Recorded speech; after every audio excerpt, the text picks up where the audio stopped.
Bienvenido a Excavando la Palabra de Dios. Integridad. ¿Qué significa integridad? ¿Qué parte juega en nuestra vida?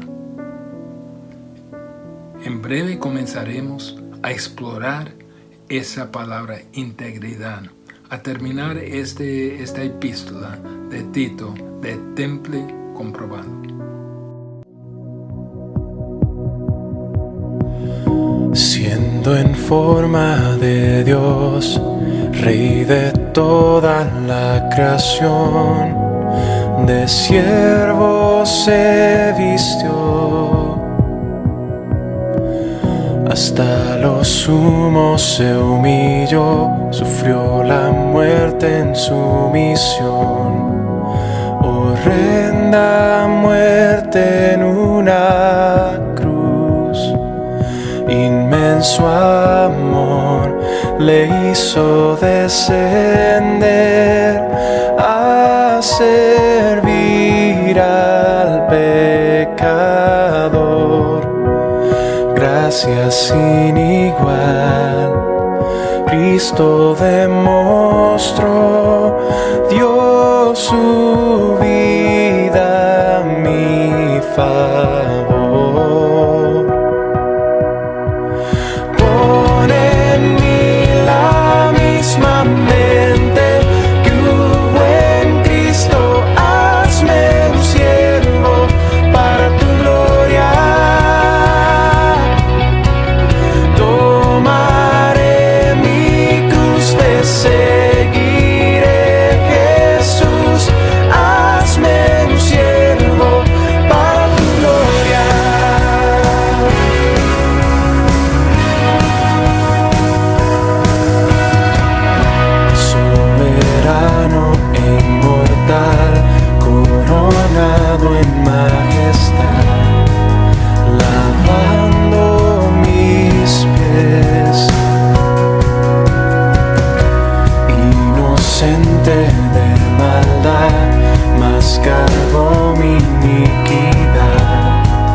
Cristo, hazme un siervo para tu gloria.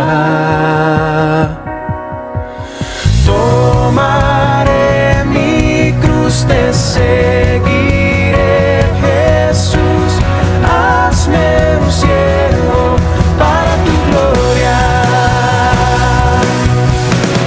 Pon en mí la misma mente que hubo en Cristo, hazme un siervo para tu gloria. Tomaré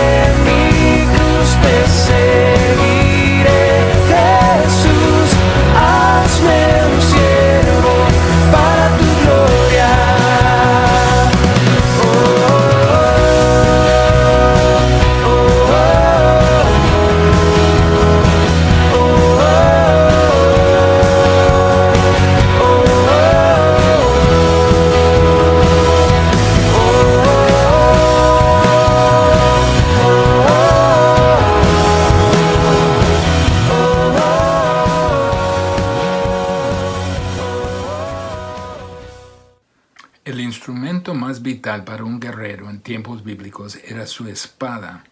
Su vida dependía de ella en la batalla. Necesitaba una herramienta de calidad que no se quiebre en medio de la pelea. Por eso, los guerreros codiciaban una espada de temple comprobado. Temple comprobado garantizaba que toda la espada de punta a punta llevaba esa misma resistencia.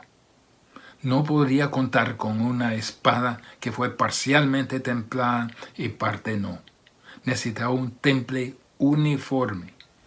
Pablo ha escrito a Tito, describiendo en detalle lo que es un cristiano verdadero y eficaz. Lo hemos visto a lo largo de esta epístola.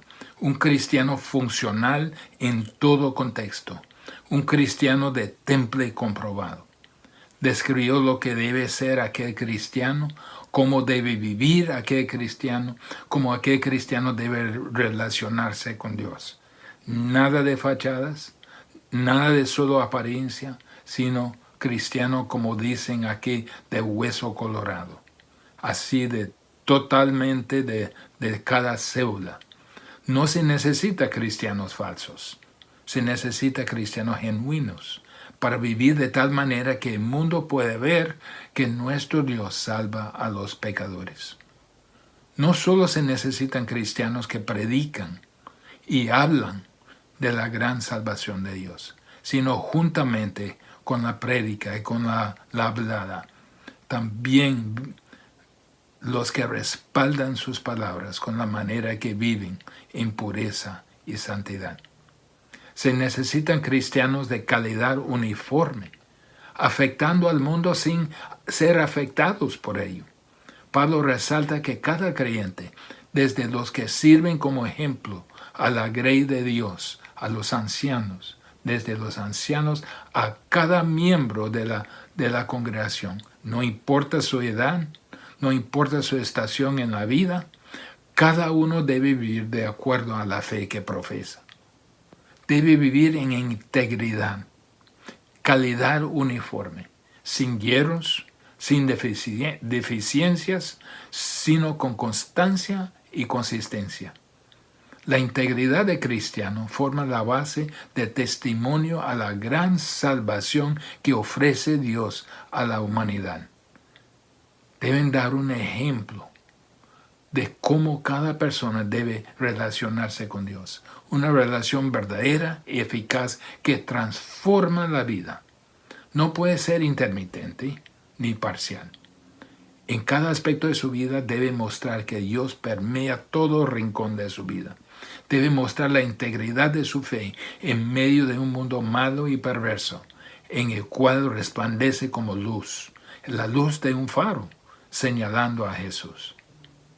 Pablo, terminando esta epístola, nos da 4 áreas distintas donde la integridad es esencial en la vida creyente, frente al mundo de oscuridad y perversidad. No siempre fácil, pero necesario. En primera instancia, Pablo dice, la integridad exige que rompamos el contacto con los falsos maestros y con todo lo que enseñan. Mire lo que dice en versículo 9 de Tito 3. Pero evita controversias necias, genealogías, contiendas y discusiones acerca de la ley, porque son sin provecho y sin valor.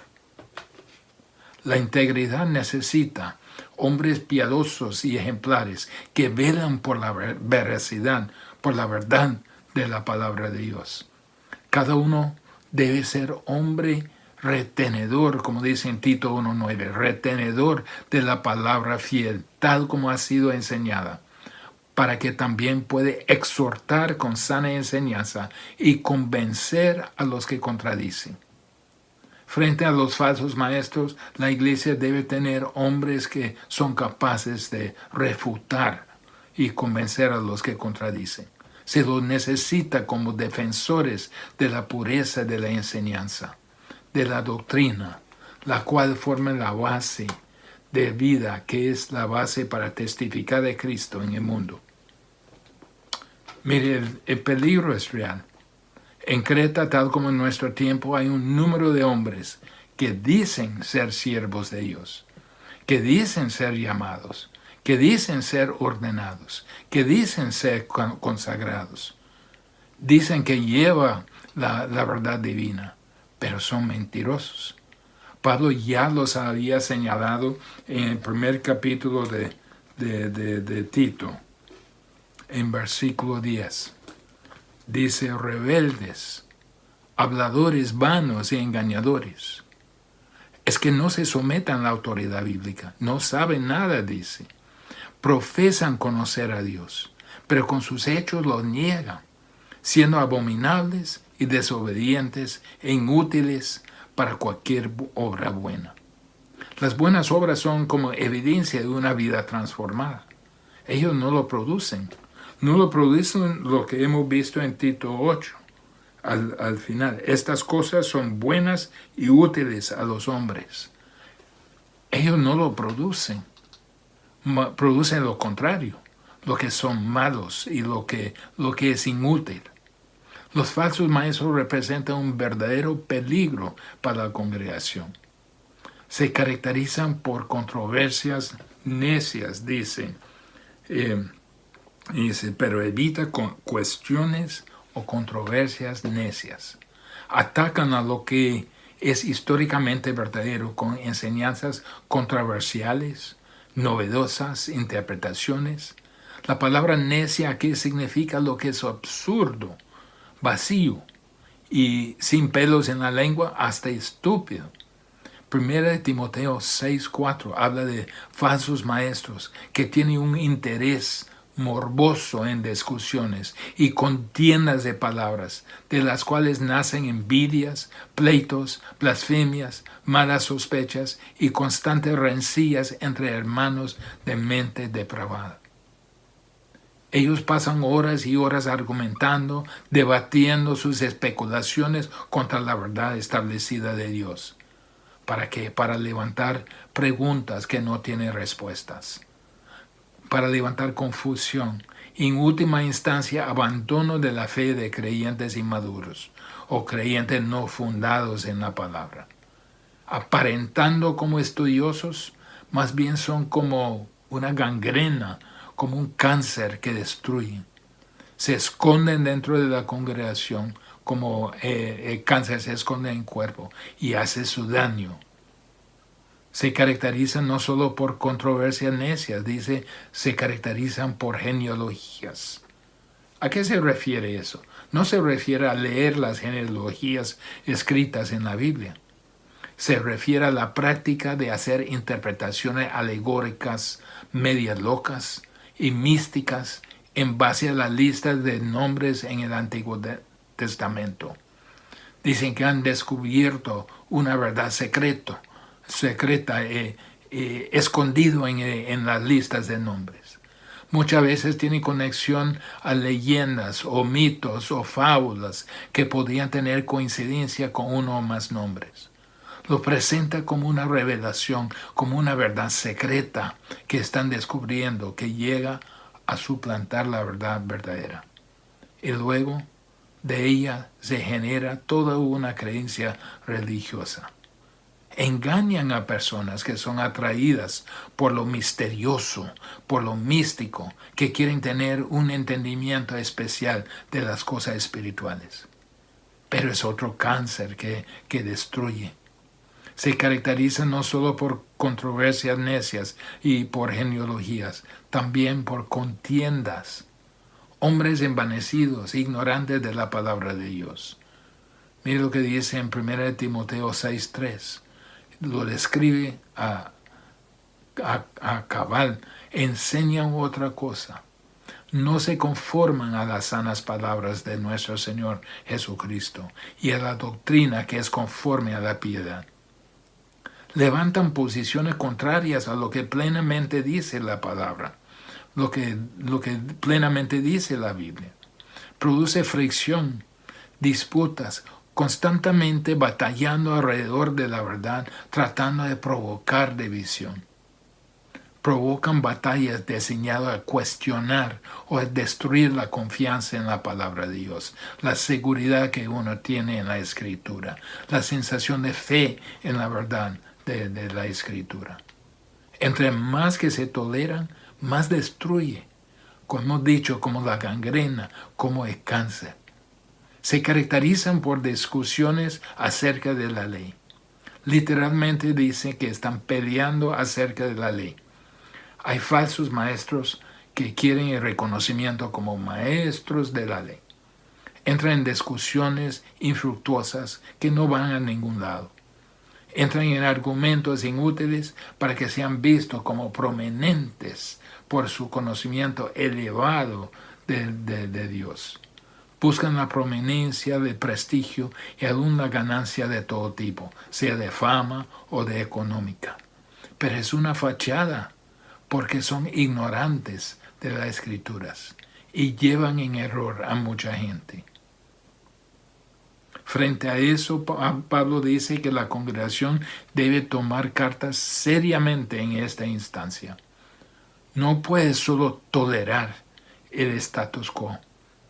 Debe tomar una acción drástica. Su vida está en juego. Dice en versículo 9 del capítulo 3, pero evita controversias necias, genealogías, contienda y discusiones acerca de la ley, porque son sin provecho y sin valor.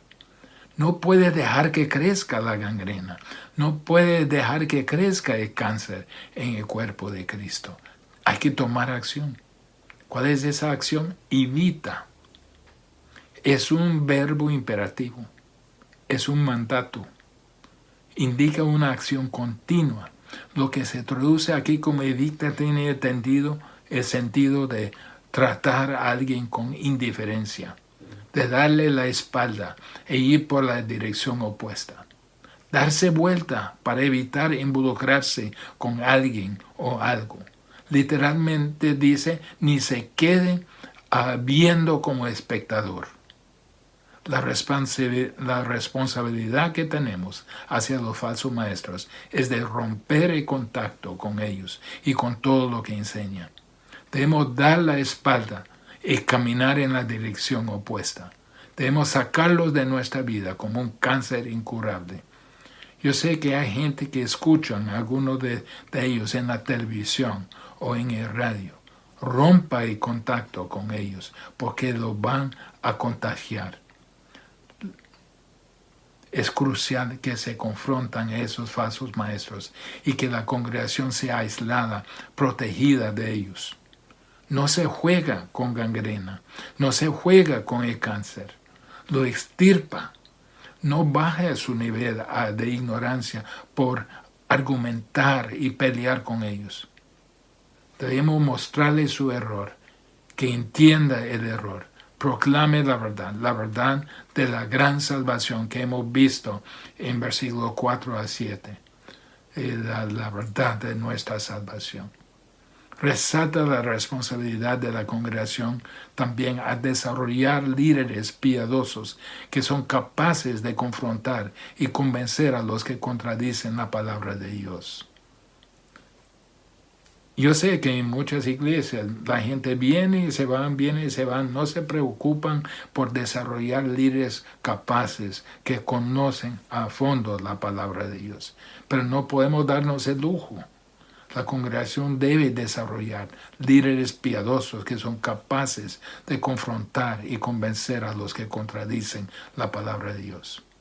Esos que contradicen, Pablo habla sin pelos en la lengua. Así gráficamente dice, a los cuales es preciso tapar la boca. Es preciso que silencia a los falsos maestros. Una vez confrontado el error por lo que es, no le demos ninguna plataforma para seguir difundiéndose. No lo escuchamos como si fuera la exposición de la verdad. Si la medicina de la palabra de Dios no los cura, córtalos. ¿Por qué? Porque son sin provecho y sin valor. No hay ganancia en quedarse a escuchar lo que quieren decir. No hay ganancia en sintonizar su programa de televisión, aunque sea atractivo. Socava y arruina la fe. Carcoma como gangrena, se dirige a la inmundicia y a la carnalidad. Dese vuelta y salga. ¿Cuántas horas? ¿Cuántos días? ¿Cuántas semanas, meses, años, vidas se han perdido a los propósitos del reino de Dios? Se han perdido al verdadero evangelismo. Se han perdido al verdadero discipulado. Mientras los cristianos debaten necios y debaten con sus mentiras, llamándolo academia, estudios profundos, e ignoran la condición de hombres que van directamente al infierno porque no han escuchado el Evangelio. En 2 Timoteo 2:14, Pablo resalta, nos advierte, dice, recuérdales esto, encargándoles solemnemente en la presencia de Dios, que no contiendan sobre palabras, lo cual para nada aprovecha y lleva a los oyentes a la ruina. No ignore su responsabilidad. La integridad exige que rompamos con los falsos maestros y con todo lo que enseña. En segundo lugar, la integridad exige que rechacemos a los que causan divisiones. Mire lo que dice en Tito 3, 10 al 11. Al hombre que cause divisiones, después de una y otra amonestación, deséchalo, sabiendo que el tal se ha pervertido y peca y está condenado por su propio juicio. Esto podría referirse a los que enseñan falsa doctrina, porque eso produce división. Eso sería un problema en la congregación, pero va más allá de ello. Es alguien que atenta contra la unidad del cuerpo de Cristo, que tiene la tendencia a dividir los miembros de la congregación. La integridad debe velar por la unidad en el cuerpo de Cristo. Es una unidad basada en la verdad. Y esa unidad basada en la verdad es esencial, es fundamental para los hijos de Dios. La verdad y el amor expresado es nuestro mensaje. Lo que hace la sana doctrina creíble es la integridad de nuestra unidad. Hay una realidad de nuestra unidad espiritual. Dios nos ha hecho uno espiritualmente. En esencia somos uno por definición. Miren lo que dice Efesios 4, 5 y 6. Un Señor, una fe, un bautismo, un Dios y Padre de todos, el cual es sobre todos y por todos y en todos. Uno. 1 Corintios 12, 13. Porque por un solo espíritu fuimos todos bautizados en un cuerpo, sean judíos o griegos, sean esclavos o libres, y a todos se nos dio a vivir de un mismo espíritu. Hay una necesidad. Nosotros hemos sido hechos uno, pero hay una necesidad de vivir la realidad de nuestra unidad. Debemos vivir dignos del Evangelio de Cristo, firmes en un mismo espíritu, combatiendo unánimes por la fe del Evangelio. Juan 17, 21, en la oración de Cristo para sus discípulos, dice, para que todos sean uno, como tú, oh Padre, en mí y yo en ti, que también ellos sean uno en nosotros, para que el mundo crea que tú me enviaste. Efesios 4, 12 y 3. Con toda humildad, mansedumbre, soportándoos con paciencia los unos a los otros en amor, solícitos en guardar la unidad del Espíritu en vínculo de la paz. Debemos vivir lo que Cristo ha hecho en nosotros. Uno, personas que causan divisiones peligran la unidad del cuerpo de Cristo. En versículo 10, mire cómo empieza. Al hombre que cause divisiones. Hay personas en la vida de la congregación que causan divisiones, perturban, traen discordia, separan a los hermanos. Cualquiera de nosotros podríamos hacerlo si estamos en pecado. Tiene la idea de alguien que ha escogido una posición resoluta. Es alguien cuya determinación adoptada, sea una idea, enseñanza, doctrina o perspectiva, es obstinado y contra la verdad. No es aceptable ni a la palabra de Dios, ni al consejo de ancianos, ni a la congregación como dirigido por el Espíritu. No se somete ni a la Biblia, ni al liderazgo, sino sigue su camino y acumula adeptos, lo resulta en la división en la congregación. Representa un grave peligro a la vida, un grave peligro al testimonio de la congregación. Es una infección grave en la vida de la iglesia. Tal como en el caso anterior, la congregación debe tomar cartas, tiene que tomar cartas seriamente en este caso.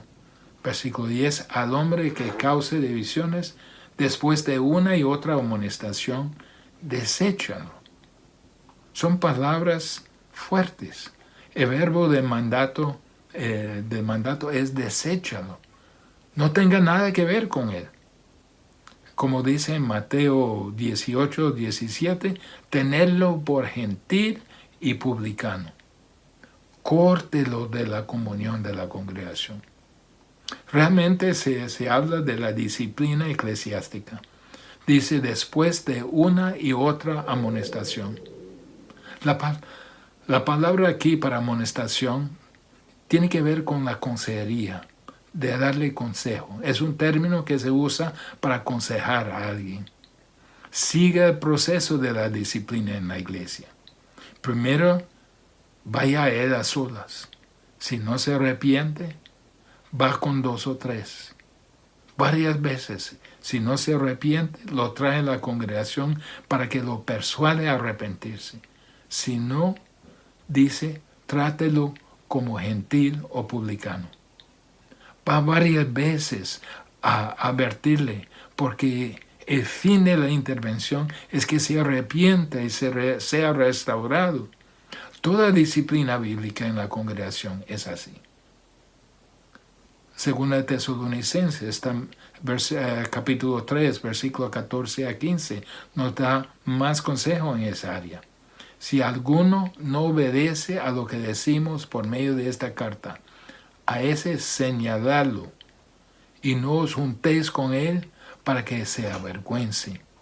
Mas no lo tengáis por enemigo, sino amonestarle como a hermano.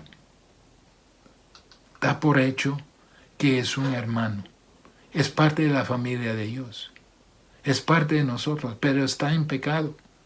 Recuerde que es un hermano, no lo trate como enemigo, pero no se asocie con él, no comparte con él, ni comida, ni conversación, ni hospedaje, no lo recibe en su casa, no lo hace sentir cómodo en su posición, para que se sienta avergonzado de ser excluido de la comunión con los demás.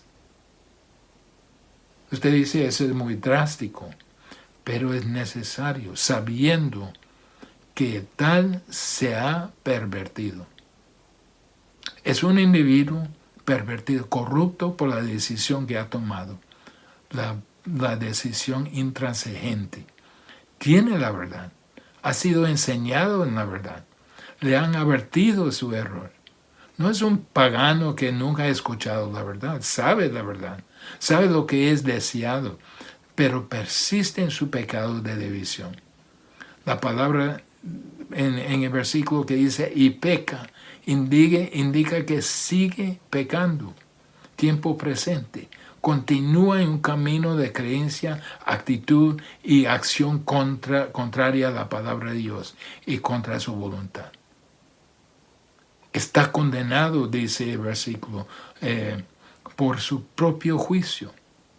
La palabra para condenado es una palabra fuerte, muy definido. Es aparente a todos que se ha condenado a sí mismo por la manera que se comporta. El proceso es necesario. La unidad exige que estemos unidos alrededor de la palabra de Dios.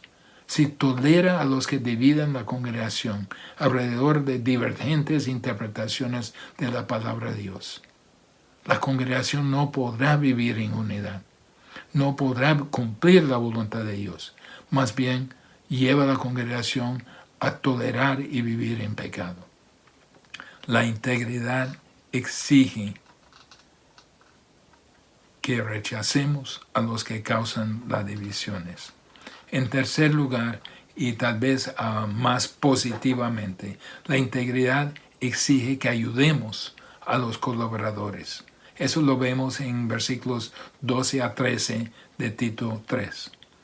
Cuando envíe a ti Artemas o Tíquico, apresúrate a venir a mí en Nicópolis, porque ahí he determinado pasar el invierno. A Zenas, intérprete de la ley, y a Apolos, encamínales con solicitud, de modo que nada les falte. Hermanos, la integridad dice que no solo debemos tratar con lo mal, pero debemos ser proactivos con los hermanos. Debemos cuidar a todos los colaboradores en el Señor. De hecho, formamos parte de un equipo en el Señor. Hay que recordar que la obra del Señor es mucho más grande que cualquiera de nosotros. Cada uno de nosotros tenemos nuestro rol a cumplir, pero ese rol no es el total de lo que Dios está haciendo. No estamos aislados de todos. Dios está utilizando a otros también, preparando el camino. Debemos también preparar el camino para los que nos siguen. Tito era un enviado de apóstol Pablo, enviado a Creta. Vamos a ver este equipo. Primero Tito, para un propósito definido de fortalecer a las iglesias y ayudarles a crecer bíblicamente. No era pastor en el sentido que nosotros entendemos pastor, sino pastoreaba a todos los ancianos y líderes en las varias congregaciones de Creta.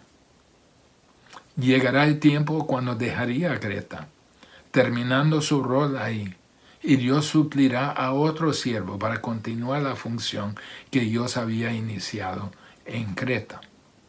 También tenemos Artemas. No sabemos nada de Artemas o Artemas.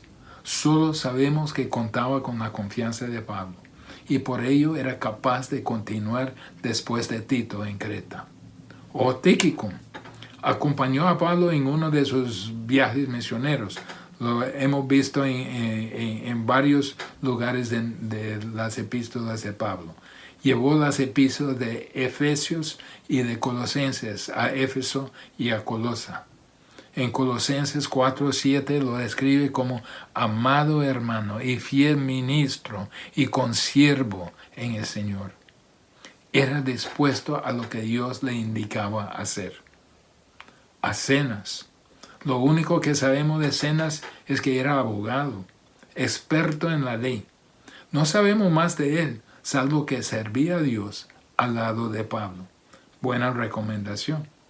Y Apolos, era el predicador elocuente de Alejandría, que era poderoso en las Escrituras. Aprendió más completamente de Aquila y Priscila. Dios bendijo su ministerio, se hizo consiervo, colaborador de Pablo.